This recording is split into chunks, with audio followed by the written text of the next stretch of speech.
வணக்கம் மக்களே, இனி நான் பார்க்க போகிற வீடியோஸ் எதை பற்றினா டிசிபி குரூப் இருக்குல்ல, இந்த 5ஆம் தமிழர் சங்கம். ஸோ இந்த 5ஆம் தமிழர் சங்கம் என்ன பண்ணியிருக்காங்க அப்படின்னா, எக்ஸ்க்ளூசிவாக நாங்கள் தான் இந்த ஃபுட்டேஜை ரிலீஸ் பண்ணுறோம் அப்படின்னு சொல்லிட்டு ஒரு ஃபுட்டேஜை ரிலீஸ் பண்ணாங்க. அதாவது இந்த விமானத்துலேருந்து ஒருத்தர் தப்பிச்சார்ல ராஜேஷ். ஸோ அந்த ராஜேஷ் என்ன பண்ணாப்புல அப்படின்னா, ரோட்ல இருந்து நார்மலாக நடந்து போய் அந்த இடிபாடுகளுக்குள்ள இருந்து திருப்பி நொண்டிட்டு வர மாதிரி ஒரு ஒரு கதையம்சம் இருக்கு. இது ஒரு போலி, இவர் வந்து நம்ப வைக்கிறாங்க. ஃப்ளைட்ல போன எல்லாருமே டெட் தான், இவர் வந்து அவங்க வெளியிருந்து நடந்து வராரு. ஆப்போசிட் இருக்க அந்த அம்மா ஓடி வராங்கல்ல, அந்த அம்மா ஓடி வர்றதுக்கான காரணம்னா அவங்க குழந்தை அந்த விபத்துல இறந்துருக்கு. ஸோ அந்த பதட்டத்துல ஓடி வராங்க. இவர் என்ன கூலா வர்றாரு. இவரோட அண்ணன் வந்து அந்த தம்பி வந்து விமானத்துல இருக்காரு. ஆனா இவர் இவ்வளவு கூலா நடந்து வராரு. அப்ப இது ஆர்டிபிஷியல் தான், இது ஸ்கிரிப்டட் அப்படின்னு சொல்லி ஏகப்பட்ட விஷயங்கள் சொன்னாங்க. அவங்களுடைய ஃபாலோவர்ல யாரோ ஒருத்தவங்க கமெண்ட்ஸ்ல லிங்க் அனுப்பியிருக்காங்க. அந்த லிங்கை ஷேர் பண்ணி இந்த லிங்கை பார்த்து தான் நாங்களே இதை தெரிந்து கொண்டோம்னு சொல்லி ஒரு எக்ஸ்க்ளூசிவான வீடியோ போடுறாங்க. அதாவது அந்த வீடியோ வந்து 2 நாள் முன்னாடி ஆயிடுச்சு. இதை பத்தி நிறைய நியூஸ் சேனல்ஸ்ல போட ஆரம்பிச்சிட்டாங்க. இவங்க தான் நம்ம எக்ஸ்க்ளூசிவா ரிலீஸ் பண்ற மாதிரி தன்னைத்தானே புகழ்ந்து பேசுறது இவங்களை அடிச்சுக்க வேற ஆளே கிடையாது. இப்படி திராவிட மாடல் வந்து தன்னைத்தானே புகழ்ந்து பேசும்ல. ஸோ இவங்க ஒரு அஜெண்டா. இவங்க என்ன சொன்னாங்க அந்த கமெண்ட்ல போய் பாருங்க, இவங்களோட வீடியோ கீழே கமெண்ட்ல பாருங்க. ஐயோ 5ஆம் தமிழர் சங்கம்னா சும்மாவா, ஐயானா சும்மாவா, என்னங்கடா டே, சிரிப்பு மலைகளாக தான் பொழியுது இவங்களை பார்க்கும் போது. இதை பத்தி நான் பேச சொல்லி நம்ம கிட்ட ஒருத்தர் கமெண்ட் போட்டாப்ல, இது ஒரிஜினல் கமெண்ட்ப்பா, நேற்று நைட்டு போட்டாப்ல, தூங்க போற டைமிங்ல போட்டாப்ல. என்னத்தான் பேசி வச்சிருக்காங்கன்னு சொல்லி பாக்குறேன். நான் பாக்குறதுக்கு ஒரு 1/2 hour முன்னாடி தான் வீடியோ போட்டிருக்காங்க போல. சரி என்ன அப்படின்னு பார்க்கும்போது தான் காமெடி பண்ணி வச்சிருக்காங்க இவங்க. எக்ஸ்க்ளூசிவாக ரிலீஸ் பண்ணுறேன். அது மேட்ரு என்னன்றதை நம்ம டீட்டெயிலாக சொல்லிட்டோம். அந்த இந்த லிங்க்கை போட்டிருந்தாப்புல இல்லை, இந்த லிங்கை போட்டிருந்தவர் யார் அப்படின்னு செக் பண்ணி பார்க்கும்போது இது வந்து சேனலில் வந்து 2012 உருவானது. ஐயாவோட பரம ரசிகனாக இருப்பான். இந்த சேனலோட வீடியோ பார்க்கும்போது 2 நாள் முன்னாடியே வந்தது. இதுதான் அந்த சேனலோட வீடியோ. சரி, ஓகே. இவனுங்க வீடியோ போட்டிருந்தானுங்களா, ஒரு வீடியோ ஃபுட்டேஜ் 3 வீடியோ காட்டினானுங்களா. அந்த சேனல் எப்போ உருவாயிருக்குன்னா May 17 சேனலே ஓப்பன் பண்ணியிருக்கானுங்க. 2025 மே மாதம் ஓப்பன் பண்ண சேனலில் சும்மா ஏதோ ரேண்டமாக வீடியோஸ் போட்டிருக்கானுங்க. இந்த வீடியோ கிளிப்ஸ் இங்கே ரிலீஸ் ஆகுது. இந்த வருஷம் போன மாதத்தில் ரிலீஸ் ஆன சேனல் தான் இது. சுட சுட உருவாக்கின சேனல். இதில் வந்து வீடியோ கிளிப் வடக்கன் வடக்கன் உருவாக்கியிருக்கேன். இந்த லிங்க் இவங்களுக்கு எப்படியோ கிடச்சிருக்கு. இந்த காவியா வேலன்னு யாரோ பேர் என்ன, காவியான்ற ஒரு ஐடி போட்டிருக்காங்க. ஓகே, இப்போ இதெல்லாம் அவங்க ஒரு குருட்டல் தன்னை புகழ்ந்து பேசிக்கிற நம்ம ஒரு எக்ஸ்க்ளூசிவான நியூஸ் சேனல்ஸ்ன்ற மாதிரி அவங்க உருவாக்கிட்டு இருக்காங்க. ஏன்னா தனக்குன்னு ஒரு சேனல் இருக்கணும். ஏதாவது பொலிட்டிக்கல் ட்ராமா உருவாக்க போகிறோம், பொலிட்டிக்கல் இறங்குறோம் அப்படின்னா நமக்குன்னு ஒரு ப்ரொமோட் பண்ணுறதுக்கு ஒரு சேனல் வேணும். ஸோ அவங்க அதை பயன்படுத்துகிறாங்க. இவங்க தான் ஐயா கொய்யான்னு சொல்லி இவங்க மண்டையை கழுவி வித்துருவாங்க. சரி, பார்த்துருப்பீங்க. இப்போ இந்த ரேட்ன்ற மேட்டருக்கு வருவோம். அதாவது இந்த விமானத்தில் இந்த ரேட்டுன்ற விஷயம், அந்த உள்ள கீழே பறக்கும் போது ஒரு சின்னோண்டா ஒன்று வந்துச்சு பார்த்தீங்களா, அதுதான் ரேட் அப்படின்னு சொல்லி இவங்க ஒரு கதறிட்டு இருக்காங்க. இந்த டிசிபி கும்பல் என்ன கதறிட்டு இருந்துச்சு, அங்கே பார்த்தீங்களா ஒரு வட்ட வடிவில் ஏதோ ஒரு பறந்து போகுது, அது ஏதோ சின்டாக்ஸோட மூடியா. அதே மாதிரி விமானத்துல இருந்து ஒரு பொருள் அந்த எமர்ஜென்சி கேட் ஓப்பன் ஆயிருந்துச்சு அப்படின்னா அந்த விமானத்தோட பொருள் கீழே தான் விழுகுமா. நியூட்டனோட பேரம்பேத்தி தரவிக்கலாம், சயின்டிஸ்டோட பிள்ளைய தரவிக்கலாம், கோமாளிகளா. ஒரு வேகமா ஒரு ஃபிளைட் பறக்குது அப்படின்னா அதுல இருந்து வர பொருட்கள் எல்லாமே மேலதாண்டா போகும், தற்கொரி. அதுக்கப்புறம் கீழே போகும். அதுவே இது கீழே ஃபோர்ஸ்ல போயிட்டு இருக்கு. இப்போ நீ ஒரு ஒரு ஒரு ஃபோர்ஸான ஒரு பெரிய பொருள் ஆப்ஜெக்ட் வந்து மேல இருந்து வேகமா கீழே இறங்குது அப்படின்னா அதுல இருந்து வெளியே வந்தோடனே ட்ரெயின் போகுது. ட்ரெயின்ல ஒருத்தன் வந்து குதிக்கும் போது என்ன ஆவான்னா, ட்ரெயின்ல இருந்து ஸ்பீடா போகிற பொருள் இருந்து குதிச்சானா அவன் அங்க விழுக மாட்டான், அப்படியே பறந்து போயிடுவான். அதே மாதிரி இந்த ட்ரெயின் போயிட்டு இருக்கா, ட்ரெயினுக்கு முன்னாடி போய் விட மாட்டான். ட்ரெயின் ஃபோர்ஸ் முன்னாடி தானே போகுது. நீ சொல்றபடி பார்த்தா ட்ரெயின் ஃபோர்ஸ் முன்னாடி போகும்போது ட்ரெயின்ல இருந்து ஒருத்தன் குதிக்கிறான், ட்ரெயினுக்கு முன்னாடில போய் விழுகணும். ஆனா ஏன் பின்னாடி போய் விழுகிறான்? ஸோ ஃபோர்ஸ் தள்ளிடும் பின்னாடி. ஏன்னா அது வரைக்கும் அந்த ஃபிளைட்ல போயிட்டு இருக்க வரைக்கும் அவன் அந்த ஃபிளைட்டோட ஒரு மேஜானவன். தனியா போனோடனே திடுதுப்புன்னு அந்த இடத்துல இருந்து பிரிஞ்சு போற ஒரு பொருள். அப்ப அந்த பொருள் அந்த வேகத்தை தாங்காம பின்னாடி தான்டா போகும். இது எனக்கு புரியல. இது எப்படி அவங்க இந்த வீடியோல சொல்றாங்க, இந்த வீடியோல இருக்கவங்க படிச்சுக்கிட்டு அதை புரியல. டே சீரியஸ்லி புரியல. அவ்வளவு தற்கொலையாடிங்க. ஐயாவோட விஞ்ஞானியான்னு சொல்றாங்க. விஞ்ஞானி சொல்லி கொடுத்தது தான் அவங்களுக்கு சொல்லி கொடுத்தாலும் அந்த பொருள் வந்து கீழே தான் போயிருக்கணும். அது எப்படி மேலே போகுது? அப்போ வேற ஏதோ ப்ராப்ளம் ஆயிருக்கும். அங்க ஏதோ இடர்பாடுகள்ல இருந்து ஓடு தகடு ஏதோ பறந்து போயிருக்குன்றாங்க.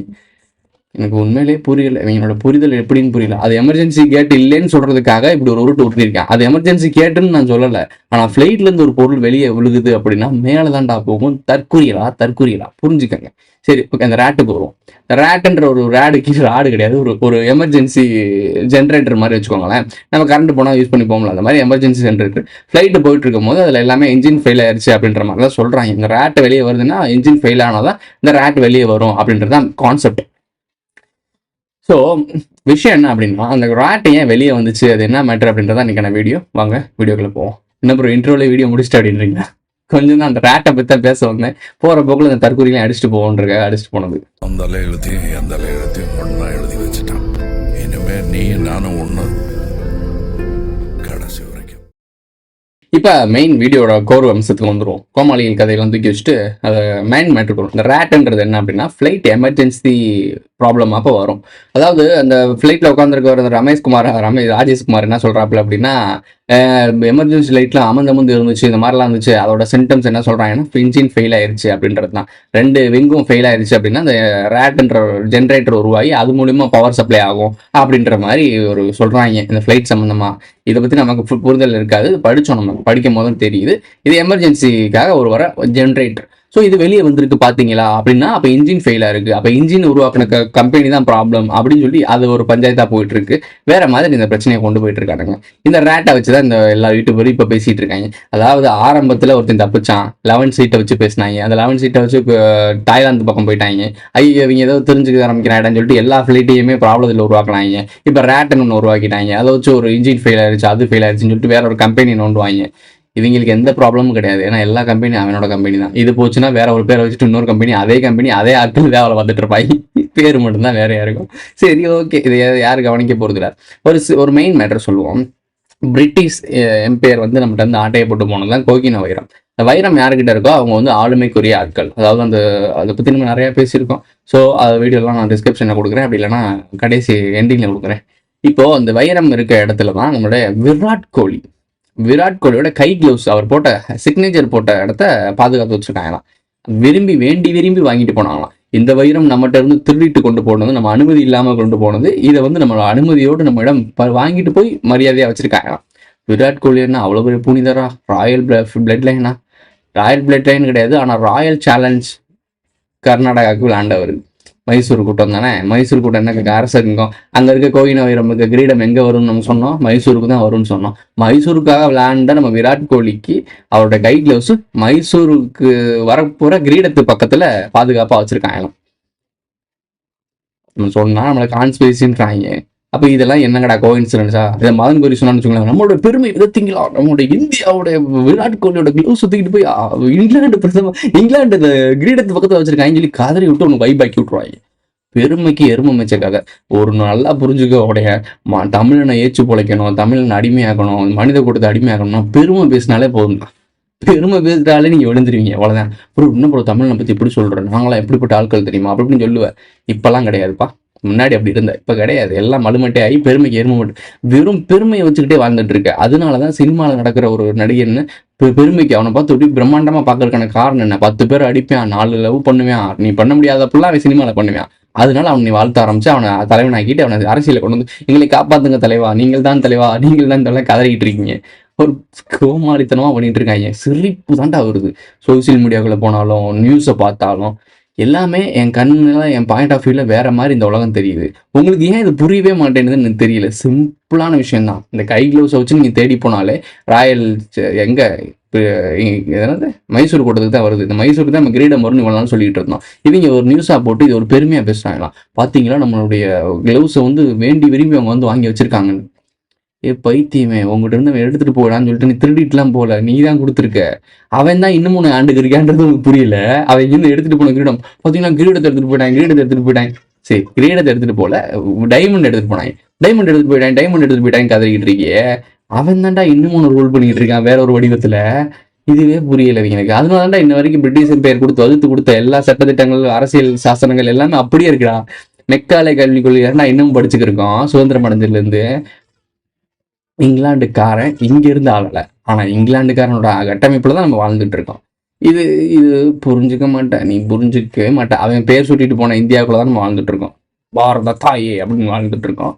ஸோ இந்தியாவாகவே இருந்தது இல்லை. இது பல நாடுகளுக்கு சேர்ந்த ஒரு கூட்டு குடும்பம்னா வச்சுக்கோங்களேன். ஏன்னா பல சவுத் இந்தியாவில் இருக்கவங்கலாம் பல மொழிகள் பேசுகிறவங்க, பல இது பேசுகிறவங்க எல்லாம் வேற ஒரு நாடுனா என்ன இருப்பாங்க. இப்போ இஸ்ரேல்னா என்ன சொல்லுவாங்க, எல்லா யூதர்கள் தான் உட்காந்துருக்காங்க. அதே மாதிரி முஸ்லீம் நாடுகள்லாம் பார்த்தீங்கன்னா முஸ்லீம்கள் தான் இருப்பாங்க. ஆனால் இந்தியாவில் மட்டும் பார்த்தீங்கன்னா உலகத்தில் இருக்க எல்லா மதங்களும் இங்கே இருக்கும். ஸோ காரணம் என்ன அப்படின்னா, இது இந்தியான்னு சொல்லி ஆக்கி வச்சிட்டாங்க. இது வந்து ஒரு என்ன சொல்றது, அதனால தான் இங்கே இருக்க சவுத் இந்தியாவில் இருக்க சிஎம்ஸ்லாம் என்ன நம்ம மிரட்டுவாங்க, அப்புறம் மாநில சுயாட்சியை பற்றி பேச வேண்டியது இருக்கும் அப்படின்னு மிரட்டுவாங்க. அப்போ சென்ட்ரல் கவர்மெண்ட் பயந்துடும். ஏன்னா அதுக்கான பாசிபிலிட்டி நிறையா இருக்குது. மாநில சுயாட்சி பற்றி பேசி தான் ஆகணும். ஏன்னா இது இந்தியான்றது ஒரு நாடே கிடையாது. ஒவ்வொரு சின்ன சின்ன நாடுகள், குறுநாடுகள் இருக்குல்ல, அந்த குறுநாடுகள்லாம் மொத்தமாக சேர்த்து இந்தியான்னு பேர் வச்சுட்டு போயிட்டாங்க. இப்போ இலங்கை எப்படி ஒரு தனி நாடுன்னு சொல்கிறாங்களோ அதே மாதிரி தான் ஒவ்வொரு நாடுகளும் தனித்தனி. அப்படி பேர் வந்துடக்கூடாதுன்றக்காக தான் தமிழ்நாட்டில் இருக்க பெரிய டிக்கெட்லாம் கை வச்சிட்டாங்க. கை வச்ச பிறகு என்ன ஆகிட்டாங்க, பஸ்ஸில் இருக்க தமிழ்நாடு அப்படின்றது தமிழ்நாடு அரசு போக்குவரத்து கழகம்ன்றது மாதிரி தமிழ்நாடு அதை நாடை தூக்கிட்டு அரசு போக்குவரத்து கழகம் மாற்றிட்டாங்க. நியூஸ் பார்த்துட்டு தான் இருக்க, கண்ணு மட்டும் தான் போயிட்டு இருக்கு. ஏன் இந்த நாடுன்றது அவங்களுக்கு ஒத்துது? மாநில சுயாட்சின்னு சொல்லுவாங்களா, இதை பற்றி பேசி அதிகமாக போராடினது யாரு? தமிழ்நாடு. ஸோ ஏன் தமிழ்நாடு மேலே இவ்வளோ குறியிருக்காங்க தெரியுதா? ஐயோ இவன்தாண்டா உண்மை தெரிஞ்சவங்க, இவனை முதல் காயடிச்சு விடுறான்னு சொல்லிட்டு இங்கே இருக்க அரசியல்வாதிகள்லாம் உண்மை தெரிஞ்சவங்க இல்லை. அவங்க இங்கே புயற்சி பொழைக்கிறதுக்கு, இங்கே கொள்ளையடிச்சு மாட்டிக்க கூடாதுன்றதுக்காக இது ஒரு பகடைக்காயாக பயன்படுத்துவாங்க. ஏன்னா மக்கள் ஃபுல்லாக முன்னாடி தான் அடிமை மாதிரி சுற்றுற. அவனை பொறுத்த வரைக்கும் உண்மையை தெரிஞ்சுக்கணும்னா விஷயம் இல்லை. யார் எந்த கூட்டத்து மேலே அடிமையாக இருக்குது, அவனுக்கு தேவையான சலுகையை செஞ்சு வச்சு அவன் கூட வச்சுக்குவோம். நீ இதை செஞ்சு கொடு, நான் அதை செஞ்சு கொடுன்னு சொல்லி உங்களை வச்சு ஒரு கிராம் நீங்கள் அடிக்கிருக்காங்க நம்மளை வச்சு. சரி, சொல்ல வேண்டிய சொல்லியாச்சு. இந்த திருட்டு பயில கும்பல், இந்த டிசிபி கும்பல்லாம் பார்த்துக்கிருக்காங்க. அவங்க பெரிய ஒரு தற்கொலை கும்பல் ஆகிட்டாங்க. உங்களையும் தற்கொலையாக மாற்றிட்டு இருக்காங்க. இவங்களுக்கு ஒரு உலகத்தை உருவாக்கிட்டு இருக்கானுங்க. அதாவது ஆல்ரெடி இருந்த ஒரு உலகத்தை உடச்சி இவங்க புதுசாக ஒரு உலகத்தை உருவாக்கி இதுதான் உண்மைன்னு ஒன்று நம்ப வச்சுட்டு இருக்காங்க. அது கடைசி வரைக்கும் நீங்கள் நம்பிட்டு இருந்தீங்க அப்படின்னா, இது நாள் முன்னாடி எப்படி வாழ்ந்துட்டு இருந்தீங்களோ ஒரு மேட்ரிக்ஸ்குள்ளே, புது விதமான ஒரு மேட்ரிக்ஸ்குள்ளே வாழ போகிறீங்க. இவங்களுடைய சார்பில் ஆசிர்வாத கும்பல் தானே. அடுத்து பாரிசாலன் நடிப்போம். ஐயாவை தொட்டோம்னா சீசனையும் தொட்டோம்ல, அவனை பற்றி ஒரு வீடியோ பார்த்துட்டு போயிடுவோம் அடுத்த வீடியோவில். இந்த வீடியோ முடிஞ்சிருச்சு. இந்த வீடியோ பிடிச்சிருச்சுன்னா லைக் பண்ணுங்கள், கமெண்ட் பண்ணுங்கள், சப்ஸ்கிரைப் பண்ணுங்கள், மறக்காமல் பெல் ஐக்கான அதில் போட்டு இதில் ஃப்ரெண்ட்ஸ்லாம் ஷேர் பண்ணுங்கள். அடுத்த வீடியோ சந்திக்கலாம். திரும்பவும் சொல்கிறேன், டிசிபி கும்பலை நம்பாதீங்க.